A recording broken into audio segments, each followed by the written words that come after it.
Welcome to IBTV. Venkatagiri నియోజకవర్గ సమన్వయకర్త నేదురుమల్లి రామ్కుమార్ రెడ్డి వాఘాడు మండలంలోని తన నివాసంలో విలేకరుల సమావేశం నిర్వహించారు. ఈ సందర్భంగా మాట్లాడుతూ కూటమి ప్రభుత్వం అధికారంలోకి వచ్చి సంవత్సరం పూర్తి కానుండగా ప్రజలకు ఇచ్చిన హామీలలో ఒకటి నెరవేరలేదని విమర్శించారు. చంద్రబాబు మళ్లీ ప్రజలను మోసం చేశారని, ప్రజలే అది అంగీకరిస్తున్నారని తెలిపారు.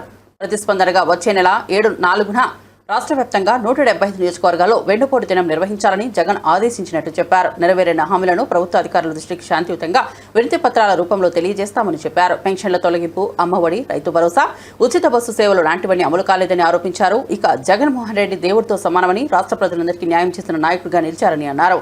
2027 ఎన్నికల్లో జరగబోయే జమిలీ ఎన్నికల్లో వైఎస్ఆర్ పార్టీ అఖండ విజయం సాధిస్తుందని ధీమా వ్యక్తం చేశారు.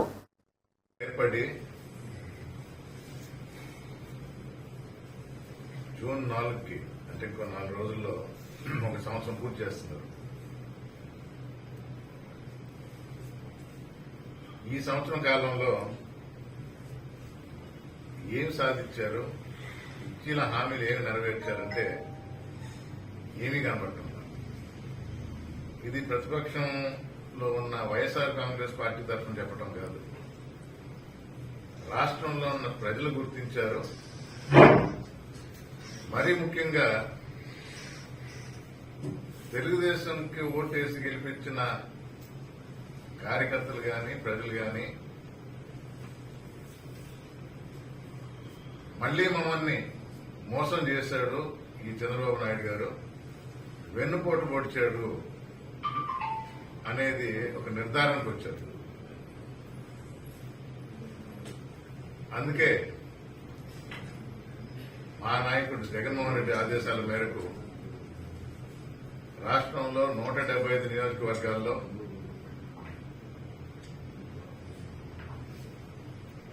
ఈ వెన్నుపోటు దినం కార్యక్రమం జూన్ 4వ తేదీన నిర్వహించాలని నిర్ణయం జరిగింది. ఆ రోజు ఈ ప్రభుత్వం ఇచ్చిన హామీలు నెరవేర్చని హామీలు, పథకాలు ప్రజల్ని ఎలా మోసం చేస్తున్నారు ఇవి తెలియజేస్తూ ప్రభుత్వ అధికారికి ఒక వినతి పత్రం ఇవ్వడం జరుగుతుంది. శాంతియుతంగానే చేస్తాం. మా పార్టీలో కూడా చాలా మంది ఒక సంవత్సరమే కదా అయింది, ఎందుకు ఇంత తొందరపడుతున్నారనే ఒక సబ్జెక్ట్ కూడా రావడం జరిగింది. కానీ ఒక్క సంవత్సరంలోనే ఈ విధమైన మోసం ఇదివరకు ఎన్నడూ చూడాల ప్రజలు. ఇదివరకన్నా ఇదిగో ఇస్తా, అదిగో ఇస్తా అనేవారు చంద్రబాబు నాయుడు గారు. కానీ ఈసారి ఇవ్వలేను అని మొహం చెప్పేస్తున్నాడు. ఒక్క పెన్షన్ ఎలక్షన్ టైంలో పెట్టి ఇప్పటి నుంచే మొదలు పెడుతున్నాను, ఈ 3 నెలలు, ఏప్రిల్ నెల, మే నెల, జూన్ నెల కలిపి జులైలో 4, 3, 7,000 ఇస్తానని చెప్పి ఆ ఒక్క నెల, దాని తర్వాత పెన్షన్ ఒకటి టైంకి ఇస్తున్నామని చెప్తున్నారు. కానీ చెప్పని విషయం ఏంటంటే ఎంతమందికి కోత పెట్టారు,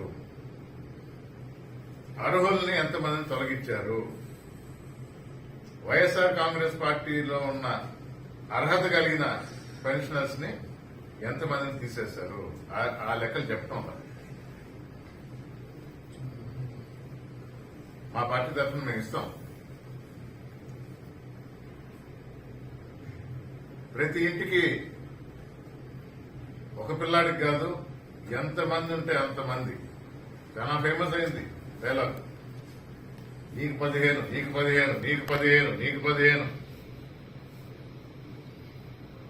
తెలుగుదేశం వాళ్ళ చలవ వల్ల 15 అనే ఎక్కాల లెక్కలు అందరికీ తెలిసిపోయింది రాష్ట్రం అంతా. కానీ ఏమైంది, సంవత్సరం అయింది, ఇప్పుడు దాకా ఇవ్వాల. ఇవ్వబోతున్నామని 2 నెలలుగా ప్రచారాలు చేసుకుంటా ఉంటారు. 18 సంవత్సరాలు వచ్చి రాగానే అమ్మాయికి 1500 నెలకి, దాన్ని మూసేయలేదు. నేను ఎలక్షన్ టైంలోనే చెప్పిన ఒక జోక్ చెప్తాను. నిరుద్యోగ వృత్తి 2000ని ఇవ్వని నిరుద్యోగ వృత్తి 2000ని అది వరకు 14లో హామీ ఇచ్చి ఎగ్గొట్టిన చంద్రబాబు నాయుడు గారు దాన్ని 3000కి పెంచాడు. దాన్ని ఊసేయలేదు. రైతు భరోసా అన్నాడు, దాన్ని ఊసేయలేదు. ఈ ప్రభుత్వాన్ని తిట్టుకొని రైతు లేడు ఈ రాష్ట్రంలో. అది ఏ పంట అయినా కానీ, ఏ సాగు చేస్తున్న రైతు అయినా కానీ. ఈ సంవత్సరం కాలంలో రైతు నష్టపోయినంత ఎవరు నష్టపోవాలి. గ్యాస్ సిలిండర్లు 3 అన్నారు. ప్రతిరోజు వంట వార్పు చేసుకోవాలి. సంవత్సరం గడుస్తుంది.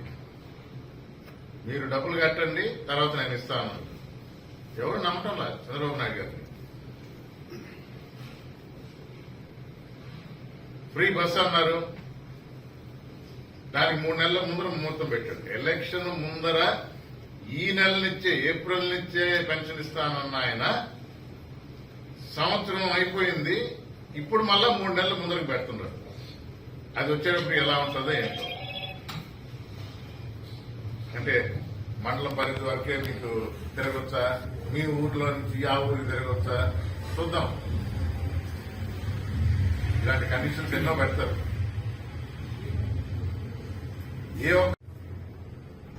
ఇప్పుడు ఆంధ్ర రాష్ట్ర ప్రజలు జగన్మోహన్ రెడ్డి గారిని దేవుడితో పోల్చుకుంటున్నారు.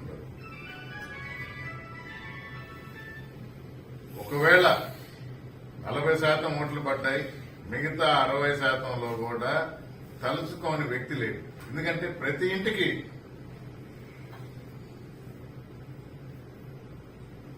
కులం చూడకుండా, పార్టీ చూడకుండా, మతం చూడకుండా ప్రతి ఒక్కరికి వాళ్ళ బాగోగులు ఆలోచించి పథకాలు అమలు చేసిన వ్యక్తి జగన్మోహన్ రెడ్డి. అలాంటి ఆయన్ని ప్రతి ఒక్కరు తలుచుకుంటున్నారు.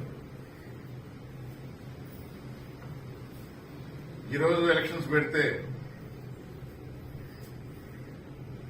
వైఎస్ఆర్ కాంగ్రెస్ పార్టీ ఘంటాపథంగా ప్రభుత్వం ఫామ్ చేస్తుంది. జగన్మోహన్ రెడ్డి ముఖ్యమంత్రి అవుతారు. రేపైనా ఎల్లుండైనా జరగబోయేది ఇదే. జమిలీ ఎలక్షన్స్ 27లో వస్తున్నాయి. ఆంధ్ర రాష్ట్ర ప్రజలందరూ ఎదురు చూస్తున్నారు. ఎంత తొందరగా అయితే అంత మంచిదని. ఎప్పుడెప్పుడు ఈ ప్రభుత్వాన్ని పక్కన పెట్టేస్తామా అని. దీనికి తోడు రెడ్ బుక్ రాజ్యాంగం. అసలు చట్టాలకు విలువ లేదు, న్యాయస్థానాన్ని గౌరవించడం లేదు. ఏవైతే చేయాలనుకుంటున్నారో మన నెల్లూరు జిల్లా మంత్రిగా చేసిన గోవర్ధన్ రెడ్డే మంచి ఉదాహరణ. సర్వేపల్లిలో ఆయన ఎమ్మెల్యేగా ఉన్నాడు. మైన్స్ ఆయనకి ఏం సంబంధం అండి? ఏ ప్రూఫ్తో? A4గా ఉన్న ఆయన్ని ఇరికిచ్చారు. A1కి బెయిల్ వచ్చింది. మా ఊరోడే, మా పార్టీ అతనే. అంటే కేసులో సత్తా లేదని గుర్తించి గోవర్ధన్ రెడ్డి మీద ఈ మైన్స్ కాకుండా SC ST కేసును ఒకటి యాడ్ చేశారు. బ్లాస్టింగ్ అనేది ఎక్స్ప్లోజివ్ యాక్ట్ కింద ఒకటి పెట్టారు. ఇవన్నీ ఆ మైన్స్ సంబంధించిందే. మీడియా మిత్రుల ద్వారా, మీ ద్వారా తెలియజేస్తున్నా, ఆఫీసర్లకు కూడా తెలియజేస్తున్నా. A5 పేరుంది. ఓపెన్ గా జరుగుతూ ఉన్నాడు A5. ఎందుకు యాక్షన్ తీసుకోవడం లేదని పోలీసులు అడుగుతున్నారు.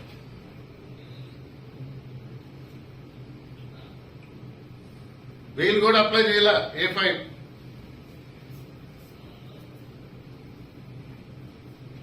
ఇంట్లోనే ఉన్నాడు. ఏం చేస్తా ఉంటారు? A6 A7 జైల్లో పెట్టారు. మళ్ళా ఏ ఎయిట్ జోలికి పోరు. పేర్లు మీకు తెలుసు, నేను చెప్పాల్సిన అవసరం లేదు. ఇలా ఉంది ప్రభుత్వ పాలన.